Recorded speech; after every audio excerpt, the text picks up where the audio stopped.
My dear students, નમસ્કાર.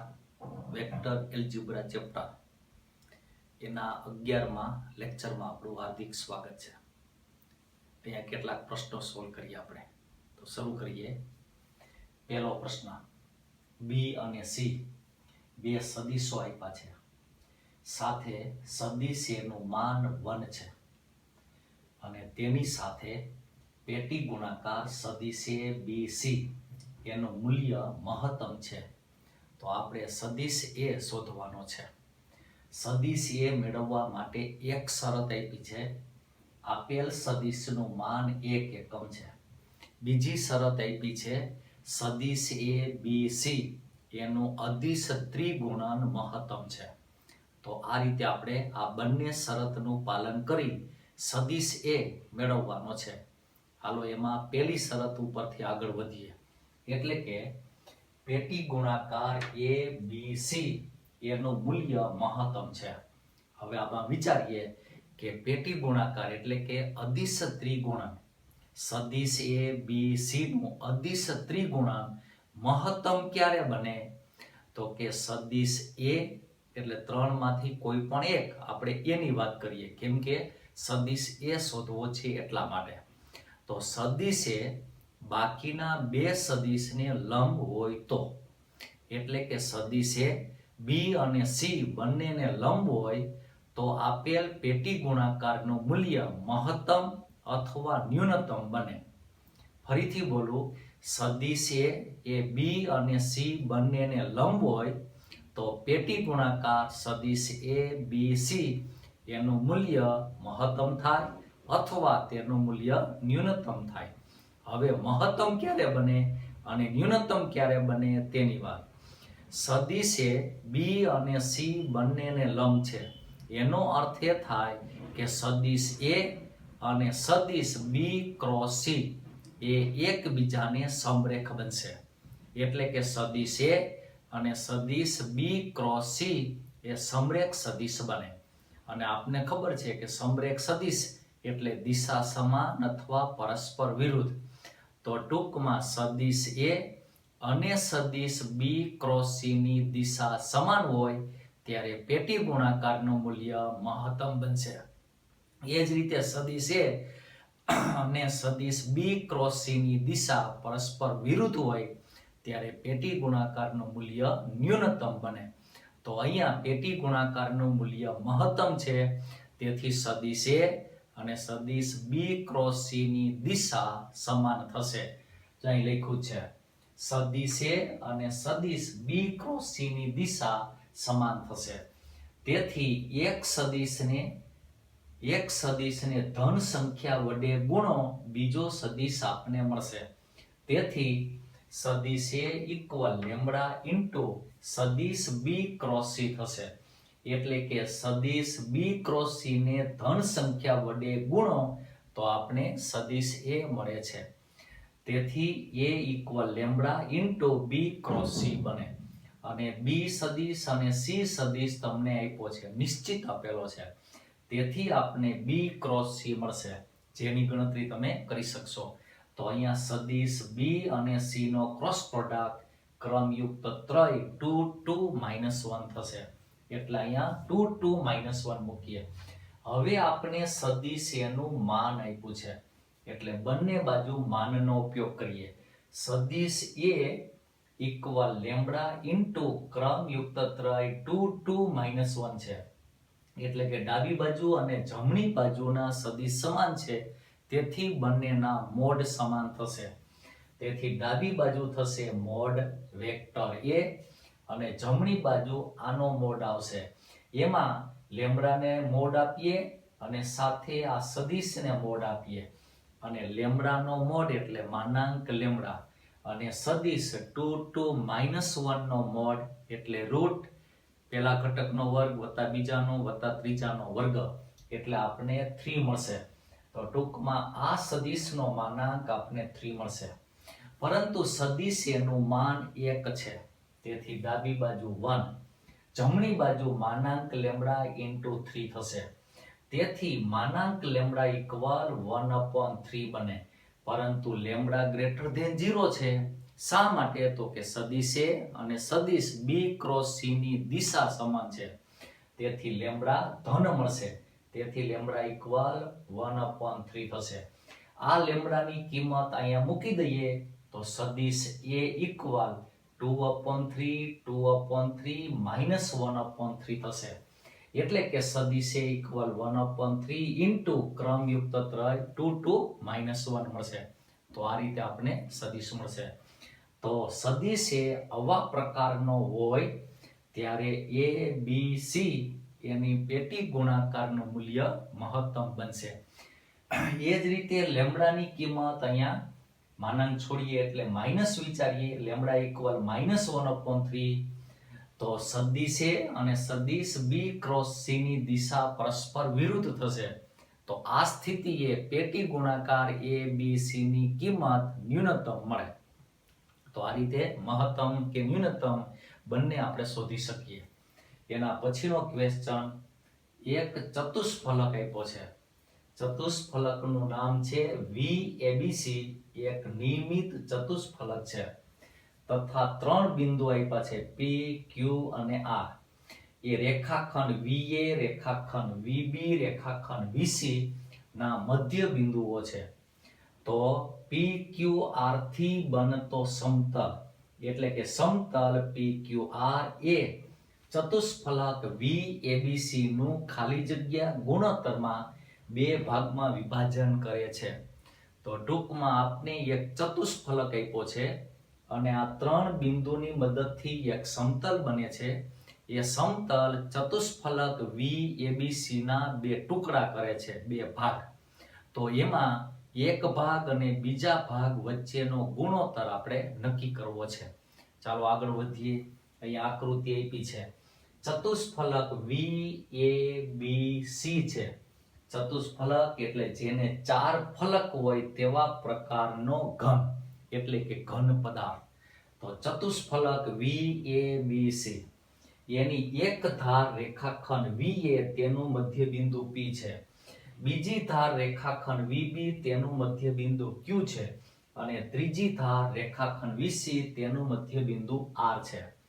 તો ટૂંકમાં અહીંયા VA, VB, VC એ રેખાખંડના મધ્ય બિંદુઓ આપ્યા છે P, Q અને R. હવે ચતુષ્ફલક VABC નું ઘનફળ આપણે શોધવું છે. જોઈએ છીએ શું થાય. ચતુષ્ફલક VABC નું ઘનફળ એનું સૂત્ર આપણને ખબર છે 1/6 માનાંક પેટી ગુણાકાર VA, VB, VC એટલે કે 5 પાસેની 3 ધારને સમાવતા સદિશ. અહીંયા સદિશ VA, સદિશ VB અને સદિશ VC છે અને તેના પેટી ગુણાકારનો માન એને ભાગ્યા 6 એ ચતુષ્ફલકનું ઘનફળ દર્શાવે. તો એનું સૂત્ર અહીંયા મૂક્યું છે 1/6 mod વેક્ટર VA ડોટ બ્રેકેટમાં vector VB cross vector VC. પરંતુ અહીંયા આ સદિશ VP એ સદિશ VA કરતા અડધો છે. એટલે કે સદિશ VP એ સદિશ VA કરતા અડધી લંબાઈનો છે. તેથી આપણે સદિશ VA ના સ્થાને મૂકી શકશું 2 into સદિશ VP, કેમ કે એનું મૂલ્ય માન અથવા લંબાઈ અડધી છે. એ જ રીતે સદિશ VP એના સ્થાને મૂકીશું 2 into સદિશ VQ, કેમ કે આ સદિશ આના કરતા અડધી લંબાઈનો છે. એ જ રીતે સદિશ VC ના સ્થાને મૂકશું 2 into સદિશ VR. તો આ ત્રણેય સદિશના સ્થાને અર્ધ લંબાઈના સદિશ આપણે મૂક્યા અનુક્રમે VP, VQ, VR. આમાંથી 2 કોમન, આમાંથી 2 કોમન, આમાંથી 2 કોમન એટલે 8 કોમન રહેશે. તો 8 ના બ્રેકેટમાં 1/6 ને અંદર લઈ જઈએ તો 1/6 mod વેક્ટર VP ડોટ બ્રેકેટમાં vector VQ cross vector VR આ રીતે થશે. પરંતુ 1/6 માનાંક આ ત્રણેય સદિશનો પેટી ગુણાકાર એ શું દર્શાવે? તો કે ચતુષ્ફલક VPQR એનું ઘનફળ દર્શાવે. ઉપરનો જે ટુકડો બને છે એ પણ એક પ્રકારનો ચતુષ્ફલક થશે અને તેનું ઘનફળ દર્શાવે છે. તેથી આપણે લખી શકીએ 8 into ચતુષ્ફલક VPQR નું ઘનફળ. આનો અર્થ એ થાય કે ઉપરનો જે ચતુષ્ફલક બને છે તેનું ઘનફળ એ મૂળ ચતુષ્ફલકના ઘનફળ કરતા 8મા ભાગનું થાય છે. એટલે કે મૂળ જે ચતુષ્ફલક છે તેનું ઘનફળ ઉપરનો જે નાનકડો ચતુષ્ફલક બને છે તેના કરતા 8 ગણું છે. એનો અર્થ એ થાય કે આ ચતુષ્ફલકના એટલે આખા ચતુષ્ફલકના જે બે ભાગ થાય એમાં ઉપરનો નાનકડો ચતુષ્ફલક અને નીચેનો એક ભાગ. તો આ ઉપરનો એક ભાગ થશે અને નીચેનો ભાગ આવશે 7, એટલે કે 7 ગણો, કેમ કે તો જ એ 8 ગણું થાય. તેથી કહી શકાય કે PQR થી જે સમતલ બને એ સમતલ આપેલ ચતુષ્કોણના જે બે ટુકડા કરે એમાં ઉપરના ટુકડા એ એક ભાગમાં રહેશે અને નીચેનો ટુકડો એના કરતા 7 ગણો રહેશે. તેથી 1/7 ગુણોત્તરમાં ભાગ કરે છે. તેથી આપણે કહી શકીએ 1/7 ગુણોત્તર મળશે. 1/8 ને મળે, ખાસ યાદ રાખીએ, કેમ કે આ ચતુષ્ફલકનું ઘનફળ એ મૂળ ચતુષ્ફલકના ઘનફળ કરતા 8મા ભાગનું છે. તેથી 1/8 ના થાય, 1/7, કેમ કે ઉપરનો એક ભાગ અને નીચેના 7 ભાગ, એટલે કુલ 8 ભાગ થાય. તેથી અહીંયા બી વિકલ્પ આપને મળશે. ત્રીજો ક્વેશ્ચન, માનાંક A = માનાંક B = 1 સાથે આ આપ્યું છે સદિશ A + B ક્રોસ સદિશ A ક્રોસ B ને સમાંતર સદિશ ખાલી જગ્યા છે. અહીંયા એક પ્રકારનો સદિશ આપ્યો છે અને તે સદિશને સમાંતર હોય તેવો સદિશ આપણે નિશ્ચિત કરવો છે. ચાલો આગળ વધીએ ગણતરીમાં. આ આપણે જે સદિશ આપ્યો છે તેનું સાદું રૂપ આપવાનું છે. તો સદિશ A + B ક્રોસ બ્રેકેટમાં સદિશ A ક્રોસ B. આ ક્રોસ પ્રોડક્ટ માટે વિભાજન વિસ્તરણનો નિયમ, એટલે પહેલા સદિશનો A ક્રોસ B સાથે ક્રોસ પ્રોડક્ટ જો અહીં લખો અને પછી પ્લસ બીજા સદિશનો A ક્રોસ B સાથે ક્રોસ પ્રોડક્ટ અહીંયા લખ્યો છે. હવે અહીંયા કૌંસની અંદર ક્રોસ પ્રોડક્ટ અને બહાર ક્રોસ પ્રોડક્ટ છે, એટલે કે તે સદિશ ત્રિગુણન દર્શાવે છે. તો અહીંયા સૂત્ર મૂકીએ, પહેલા સદિશનો ત્રીજા સદિશ સાથે ડોટ પ્રોડક્ટ ઇન્ટુ બીજો ઓછા પહેલા સદિશનો બીજા સાથે ડોટ પ્રોડક્ટ ઇન્ટુ ત્રીજો સદિશ પ્લસ એ જ રીતે અહીંયા મૂકીએ, પહેલા સાથે ત્રીજા સદિશનો ડોટ પ્રોડક્ટ ઇન્ટુ બીજો ઓછા પહેલા સાથે બીજાનો ડોટ પ્રોડક્ટ ઇન્ટુ ત્રીજો. આ રીતે થશે. હવે એમાં સદિશ A બંને સ્થાન ઉપર છે, બંનેને ભેગા કરી દઈએ અને તેમાંથી સદિશ A કોમન. તો આપણે મળશે સદિશ A ડોટ B પ્લસ સદિશ B ડોટ B અને સદિશ B ડોટ B એટલે B ના માનનો વર્ગ એ મૂકો છે, પછી માઈનસ, કેમ કે બંનેમાં જો માઈનસ છે. તેથી માઈનસ સદિશ A ડોટ A પ્લસ સદિશ A ડોટ B, કેમ કે ડોટ પ્રોડક્ટ માટે ક્રમનો નિયમ સત્ય છે, એમાંથી B કોમન એટલે આપણને આ મળશે. હવે અહીંયા આ બંનેમાં સદિશ A ડોટ B પ્લસ માનાંક B અને અહીંયા આવશે સદિશ A ડોટ B પ્લસ માનાંક A નો વર્ગ. અહીંયા પણ વર્ગ છે, પરંતુ સદિશ A નું માન અને સદિશ B નું માન એક છે. તેથી અહીંયા મૂકી દો 1, અહીંયા 1, એટલે A ની સાથેનો ગુણાંક અને સદિશ B ની સાથેનો ગુણાંક સરખો થશે.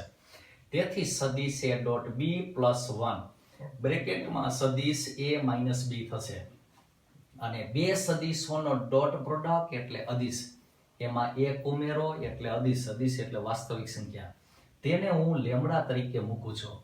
તો આપને આવું મળશે lambda into vector A minus B, જ્યાં લેમ્બડા એ અદિશ દર્શાવશે વાસ્તવિક સંખ્યા. આનો અર્થ એ થાય કે આ સદિશ A માઇનસ B ને વાસ્તવિક સંખ્યા લેમ્બડા વડે ગુણીએ તો આપણને મૂળ સદિશ મળે છે. આનો અર્થ એ થાય કે સદિશ A માઇનસ B એ આપેલા સદિશ સાથે સમરેખ છે, એટલે કે સમાંતર છે.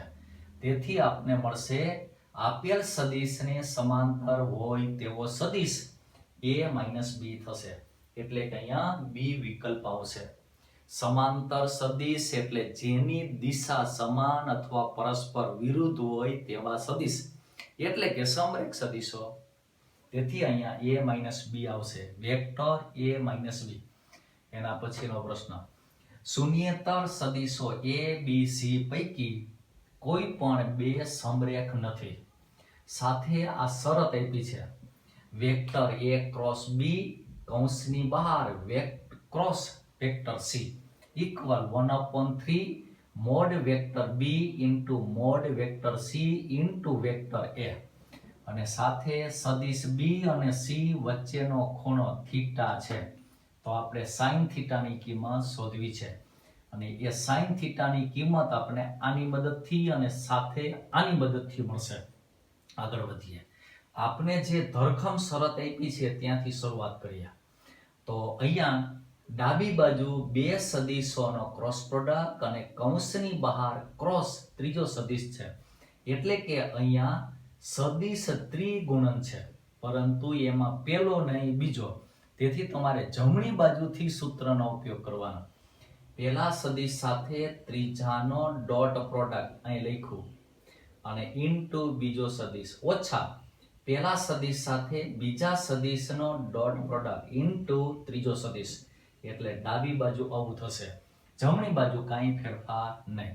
હવે અહીંયા સદિશ b સાથે અદિશનો ગુણાકાર, સદિશ a સાથે અદિશનો ગુણાકાર, તો આને જમણી બાજુ લઈ જાઓ અને બંનેમાંથી સદિશ a કોમન. સદિશ a કોમન તો પેલું પદ આવશે સદિશ b ડોટ c પ્લસ આ તો આપણી પાસે હતા જ 1/3 માનાંક વેક્ટર b ઇન્ટુ માનાંક વેક્ટર c. આ રીતે થશે. અને ડાબી બાજુ સદિશ b રાખો, એટલે કે એક બાજુ સદિશ b અને બીજી બાજુ સદિશ a. સદિશ a b c પૈકી કોઈ પણ બે સમરેખ નથી, એટલે કે સદિશ a અને સદિશ b સમરેખ નથી. તેથી સમરેખના પરિણામ પ્રમાણે સદિશ b નો ગુણાંક અને સદિશ a નો ગુણાંક 0 0 થશે. તેથી આપણે કહી શકીએ સદિશ b ડોટ c પ્લસ 1/2 માનાંક સદિશ b માનાંક સદિશ c ઇક્વલ 0 અને સદિશ a ડોટ c ઇક્વલ 0. આપણે આની મદદથી સાઇન થીટા કે કોસ થીટા મળશે, એટલે આની આપણે જરૂર નથી. તો સદિશ b ડોટ c ને સૂત્રનો કરતા -1/3 માનાંક સદિશ b ઇન્ટુ માનાંક સદિશ c થશે. હવે કોસ થીટા વાળા સૂત્રનો ઉપયોગ કરીએ. શા માટે? તો કે બે સદિશનો ડોટ પ્રોડક્ટ આપણને મળે છે, તેથી સાઇન થીટા વાળું સૂત્ર ડાયરેક્ટ આપણે ના લઈ શકીએ. એટલે કોસ થીટા બરાબર બે સદિશોનો ડોટ પ્રોડક્ટ છેદમાં બંને સદિશના માનનો ગુણાકાર, જે વ્યાખ્યા અથવા સૂત્ર પ્રમાણે. પરંતુ સદિશ b ડોટ c બરાબર આ છે અને છેદમાં માનાંક b માનાંક c એ ઉડી જશે, એટલે -1/3 મળશે. એટલે કે કોસ થીટાની કિંમત આપણે -1/3 મળે. તેથી સાઇન થીટાની કિંમત આપને મળશે 2√2/3. નિશાની પ્લસ આવશે, કેમ કે થીટા એ બે સદિશ વચ્ચેનો ખૂણો દર્શાવે અને બે સદિશ વચ્ચેનો ખૂણો સૌરત અંતરાલ 0 પાઈમાં, અને સૌરત અંતરાલ 0 પાઈમાં સાઇન થીટાની કિંમત ધન, એટલે અહીંયા નિશાની પ્લસ આવશે. તેથી આપને સાઇન થીટાની કિંમત 2√2/3 મળશે, એટલે કે બી ઓપ્શન અહીંયા આપને મળશે. એના પછીનો ક્વેશ્ચન, સદિશ a અને સદિશ b આપણે નિશ્ચિત આપેલા છે તથા સદિશ c નું માન 1 એકમ છે. અહીંયા માનાંક પેટી ગુણાકાર a b c નું મૂલ્ય મહત્તમ આપણે શોધવાનું છે. તો પેલા પ્રશ્ન જેવું જ વિચારવું પડે. હાલો, આનું આપણે મહત્તમ મૂલ્ય શોધવું છે, ત્યાં સદિશ a મેળવવાનો હતો. તો આગળ વધીએ. આ શું દર્શાવે છે? તો કે માનાંક પેટી ગુણાકાર સદિશ a b c એટલે સમાંતર ફલકનું ઘનફળ. તો અહીંયા સમાંતર ફલક આપણે દોર્યો છે અને એ સમાંતર ફલકનો પાયો એ નીચે છે અને તેની ઊંચાઈ આ રીતે આપેલી છે. એટલે ટૂંકમાં આપણે સમાંતર ફલક દોર્યો છે. હવે આ સમાંતર ફલકનું ઘનફળ મહત્તમ આપણે શોધવું છે. તો આ સમાંતર ફલકની સ્થિતિ શું હોય? તો તેનું ઘનફળ આપણને મહત્તમ મળે. તો કે પેલાની જેમ જ અહીંયા સદિશ A, સદિશ B અને સદિશ C એનો પેટી ગુણાકાર છે. અને આગળની જેમ જ તો કોઈ પણ એક સદિશ બાકીના બંને સદિશને લંબ હોય ત્યારે પેટી ગુણાકારનું મૂલ્ય મહત્તમ અથવા ન્યૂનતમ હોય.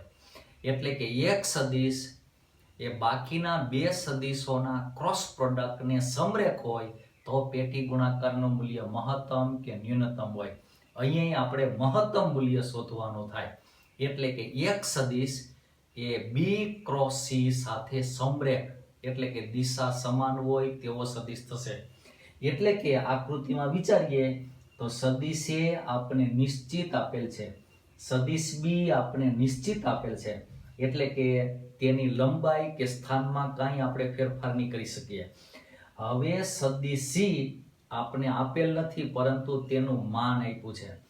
તો આપણે C સદિશનો વિચાર કરીએ કેમ કે એ સદિશ જે નથી આપ્યો તે સદિશને બાકીના બે સદિશ માટે વિચારવાનો. તેથી આપણે કહી શકીએ સદિશ C એ A અને B બંનેને લંબ થશે. તેથી કહી શકીએ કે સદિશ C A A cross B સાથે સમરેખ બનશે. તો અહીંયા આકૃતિમાં સદિશ C એટલે આ દર્શાવશે. જો આ સદિશ C, આ સદિશ A, આ સદિશ B. તો સદિશ C એને લંબ છે, B ને લંબ છે. એટલે કે આ સદિશ છે ને A સાથે 90 અંશનો ખૂણો બનાવે તે રીતે હશે. એ જ રીતે સદિશ C B સાથે 90 અંશનો ખૂણો બનાવે તે રીતે હશે. એટલે આપણે ચતુષ્ફલક આમ ઊંચાઈમાં જઈએ તો એ લંબ દેખાશે, નીચેની સપાટીને લંબ હોય તેવો થશે.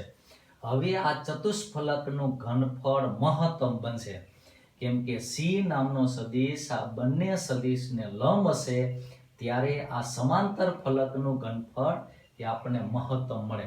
હવે આ ઘનફળ શોધવું છે તો અહીંથી શરૂઆત જુઓ. સમાંતર ફલકનું મહત્તમ ઘનફળ બરાબર માનાંક પેટી કૌંસ સદિશ CAB નું મૂલ્ય મહત્તમ. એટલે કે આનું મૂલ્ય મહત્તમ મળે તો સમાંતર ફલકનું ઘનફળ આપણે મહત્તમ મળે.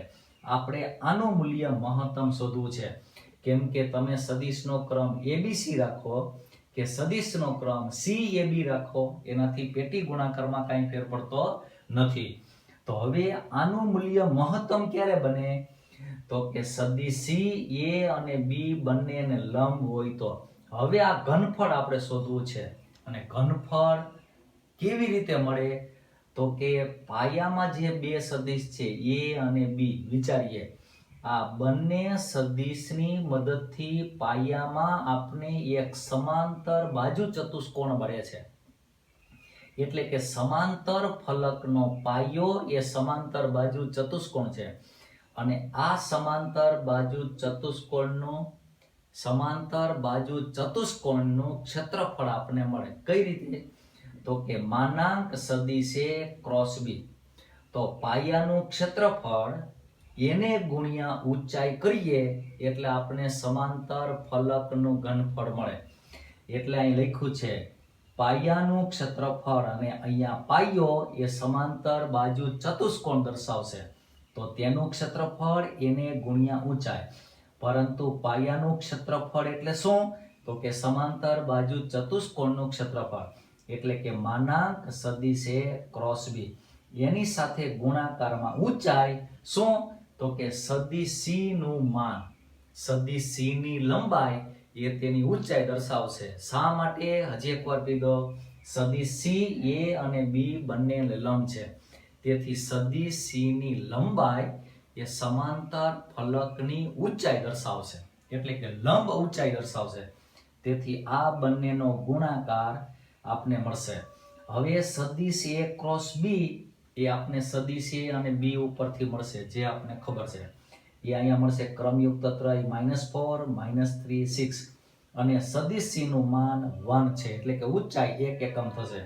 હવે આ સદિશનું માન એટલે રૂટ પહેલાનો વર્ગ પ્લસ બીજાનો વર્ગ પ્લસ ત્રીજાનો વર્ગ એટલે આપને મળશે √61. તો આ સમાંતર ફલકનું મહત્તમ ઘનફળ આપને √61 મળશે. એટલે કે આનું મહત્તમ મૂલ્ય આપને √61 મળશે. કેમ કે આ શું દર્શાવે તો કે સમાંતર ફલકનું ઘનફળ દર્શાવે અને એની આપણે ચર્ચા કરી. તો આ રીતે મહત્તમ મૂલ્ય આપને મળશે અને તે √61 થશે. તો યાદ રાખીએ, આ બહુ મહત્વની વસ્તુ. પેટી ગુણાકાર, એમાં સદિશ બોલું છું, સદિશ બી અને સી બંને તમને નિશ્ચિત આપી દીધા હોય, સદિશ એ નથી આપ્યો. તો હવે તમારે આ પેટી ગુણાકારનું મૂલ્ય મહત્તમ અથવા ન્યૂનતમ ક્યારે બને તેની હું વાત કરું. ફરીથી રિપીટ કરું. બી અને સી બંને સદિશ નિશ્ચિત આપી દીધા છે, એ સદિશ અજ્ઞાત છે. હવે પેટી ગુણાકારનું મૂલ્ય મહત્તમ ક્યારે બની શકે તો કે સદિશ એ બી અને સી સાથે લંબ હોય તો. એટલે કે સદિશ એ બી ને લંબ અને સી ને લંબ હોય તો. એટલે કે સદિશ એ બી ક્રોસ સી સાથે સમરેખ હોય ત્યારે. એટલે કે સદિશ એ અને સદિશ બી ક્રોસ સી એ સમરેખ હોય ત્યારે પેટી ગુણાકારનું મૂલ્ય મહત્તમ અથવા ન્યૂનતમ બને. હવે એમાંય સદિશ એ અને સદિશ બી ક્રોસ સી ની દિશા સમાન હોય તો પેટી ગુણાકારનું મૂલ્ય મહત્તમ બને. સદિશ એ અને સદિશ બી ક્રોસ સી એની દિશા પરસ્પર વિરુદ્ધ હોય તો પેટી ગુણાકારનું મૂલ્ય ન્યૂનતમ મળે. આ એક ખાસ યાદ રાખીએ. તો એ રીતે આપણે જુદા જુદા પ્રશ્નો સોલ્વ કરી શકીએ. તો લેક્ચર પૂર્ણ કરીએ છીએ. હજી આપણે આગળના લેક્ચરમાં કેટલાક પ્રશ્નો સોલ્વ કરશું. અસ્તુ.